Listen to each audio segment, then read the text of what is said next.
Hey everyone, welcome to Vegan Hangout. My name is Clarence and today I'm really excited to be speaking to a truly remarkable and inspiring person. His name is Kuntal Joisher and he's the world's first vegan to successfully climb Mt Everest. Kuntal, thank you so much for being here. I am really excited to be here. Let's go back to your childhood. You were born in India. Right. Were you raised as a vegetarian? I was born in a Hindu vegetarian family. Sometime around 2001 that I actually went to the US to pursue my master's degree in computer science.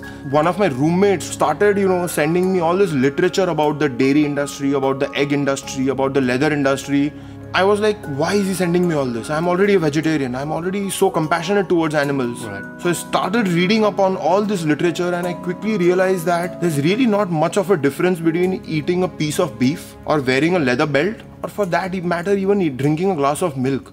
Going forward, I will not have any dead animal on me. On your conscience? On my conscience. It's like when I went vegan is when my real life started. So today if someone asks me how old I am, I'm like, I'm 16. Now, you have a background in computer science, right? You have a master's in computer science. Right. And how did you go from that to being a superhuman mountain climber? Sometime in 2009, that Dipti, my wife, and I decided that, hey, why don't we take this vacation in Shimla? Now, Shimla is this place where it's bang in the middle of the Himalaya. So early morning, one of local drivers suggested that we go to this place called Narkanda. We drove 100 kilometers. We are standing in Narkanda and we see snow all around us. So both of us go in the snow. It's almost like kids in a candy store. We are like building snowballs, right, throwing them at each other. I don't know what happened, what clicked in me, but I told Dipti, why don't we go further and see what's ahead? 2, 3, 4 hours later, we were standing on the very top of that peak. If you ask me, one instance that actually changed my entire life was when I was standing on top of that peak. And I was able to live in that moment and feel just insane joy. And I said, this is it. This is what I want to do for the rest of my life. That evening, we were sitting in the dining tent. The last rays of sunset were falling on Everest. I mean, every other mountain in the range, Nupse, Lhotse, Lola, all other big mountains were in the colors of, in the shades of blue and grey. And Everest was this burning golden in color. And when I saw Everest that way, I knew this was the dream of my life. This was the calling of my life. This was the goal of my life.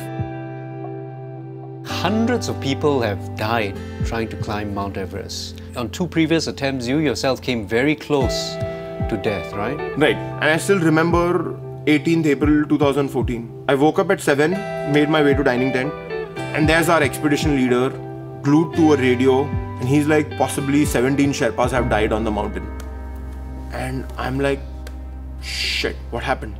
A couple of hours later, of course, all the confirmations started coming that a big ice avalanche had happened in one of the trickiest areas on the mountain called the Khumbu Icefall, and 17 Sherpas instantaneously died in that accident. It was when my team came down, my 9 Sherpas came down. The Sirdar Sherpa, who was our expedition leader, who had climbed Everest 11 times, he just simply had a breakdown in the dining tent. He was just sobbing like crazy, and that's when it hit me. This is a big tragedy. You know what? I can wait one inconsequential year. It was like great day at the base camp. I was just enjoying my time. And suddenly my chair starts shaking a little bit. And then like 3-4 seconds later, it's just everything is shaking. We were in middle of the biggest earthquake to hit Nepal in a century. It was a 7.9 magnitude earthquake that had hit Nepal. For a moment, there was this eerie silence in the air. Like you could feel something's going to go wrong. Then we just hear this gigantic boom. As if somewhere there was a big bomb blast. And then there are these 10-15 people standing right in front of us. They're all running towards us. So I turn around and I'm faced with this giant avalanche. From the left of the sky to the right of the sky, anywhere you see, the sky is entirely filled with the avalanche. It's not as if I was thinking that I'm going to die. I was just very sure I was going to die. And then the next thing I realize is I can't breathe at all. So I'm trying to suck air. There's just nothing coming in. It's like ice particles are going in my lungs. And I'm completely panicked. And in that moment, the guy next to me, a German climber named Jost Kobusch, he actually, had the presence of mind and he said, come under my jacket. Come under my jacket. Like literally when I took the first breath of air, it was almost as if I was getting a rebirth. So you narrowly escaped death, but you still wanted to go back. I mean, most people might have been thankful and said, okay, let's count ourselves lucky and forget about it. The only reason I'm sitting here and talking to you is possibly because I was about 50 meters away from the biggest force of the avalanche. So I just survived sheerly by luck. And I told myself, whatever dreams I have, whatever passions I have now gotten second life. I have to pursue my passions. I remember this moment when we were climbing to the summit. Right about 200 feet above us, we can see a big, gigantic ice tower breaking. And I'm like, what is going on, man? Like every year I come and every year something has to happen. And and my Sherpa says, just do like this. And then the next thing I see is that, the ice blocks are just 10 feet away from us and they're all going down. And I'm like, wow, we survived third time on the mountain.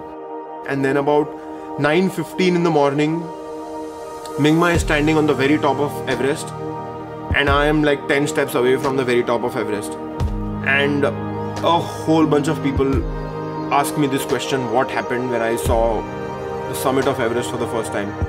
I mean, let me tell you, no feeling of exhilaration or joy or excitement or even sadness or anything. It was just one single feeling running through my entire body, a feeling of intense relief that Everest is finished now. And the moment that feeling of relief went away, tears just started rolling, and I don't know, next 5-10 steps I just kept crying, and it's like I was like shouting and crying, and I literally didn't have to do it.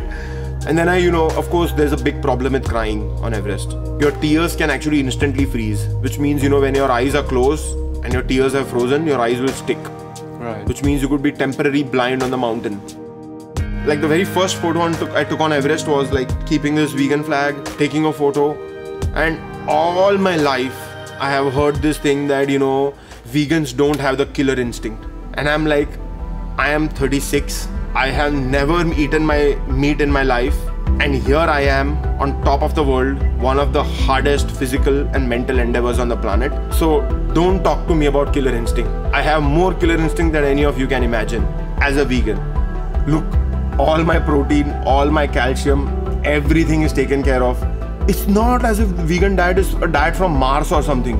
So now that you've achieved this amazing dream of reaching Mt Everest, what lies ahead? In 2015, when I saw Nepal in this devastation, I told myself that I want to do something for this country that I love. And so since 2015, I have been involved with this non-profit called Sansar Maya. The idea behind Sansar Maya is to provide education to some of the most underprivileged in Nepal. Education for the underprivileged in Nepal is the biggest Everest of my life. I must also mention that you're a photographer, and I'm going to leave everyone with some of your amazing photos. But before I let you go, can I ask you to do me a favor? Yes. Could you look in this camera and say, if you like this video, please hit that like button and subscribe for more tips on plant-based living. Thank you so much, Kuntal.